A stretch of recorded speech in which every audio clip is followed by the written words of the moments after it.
हाँ, ये इस तरह नीट निकलेगी। अगर पार्टिंग नीट निकलेगी तो कस्टमर के पेन नहीं होगी। अभी ये बैंड है जी। हम यहाँ पे इसके अपोजिट जाके कॉम को यहाँ रखा और आयरनिंग शुरू की अपोजिट साइड।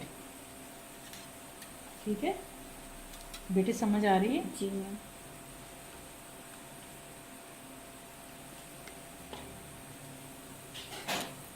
और अगर नहीं निकल रहा तो फिर वही तरीक़ाकार इस्तेमाल करेंगे कि हम इसे टाइट करके 90 डिग्री पे लेके जाएंगे।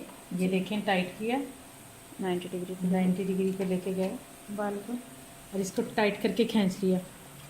ये देखें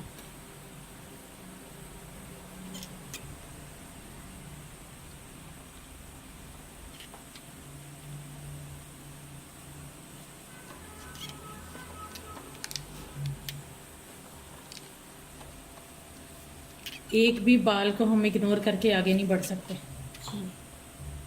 उधर को नहीं निकला, आप इधर को अपोजिट ले आए। अगर एक तरफ को बैंड नहीं निकल रहा दूसरी तरफ को निकल जाएगा, दूसरी तरफ को नहीं निकला तो यूं सामने को निकल जाएगा।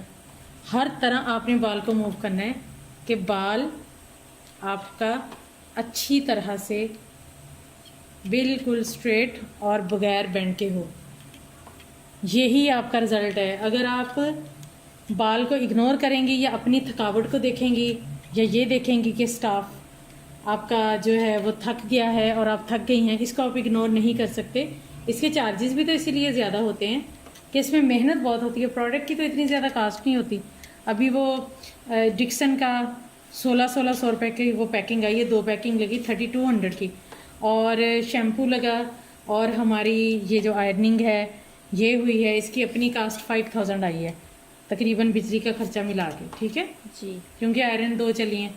तो अभी जब आप करेंगे तो आप 3000 में तो नहीं करेंगे। नहीं। आपने तो हमेशा पार्लर का ये रूल है कि 50% पे इसका होता है, जो इसके चार्जेस होते हैं ना 50% पे होते हैं। सही।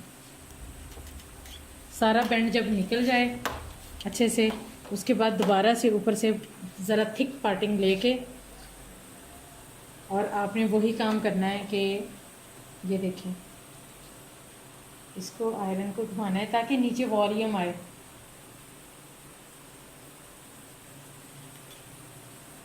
ऐसा नहीं लगे कि ये बिल्कुल डेड स्ट्रेट लुक है और वॉल्यूम नहीं है बालों में। बाल को आपने वॉल्यूम लाजमी दे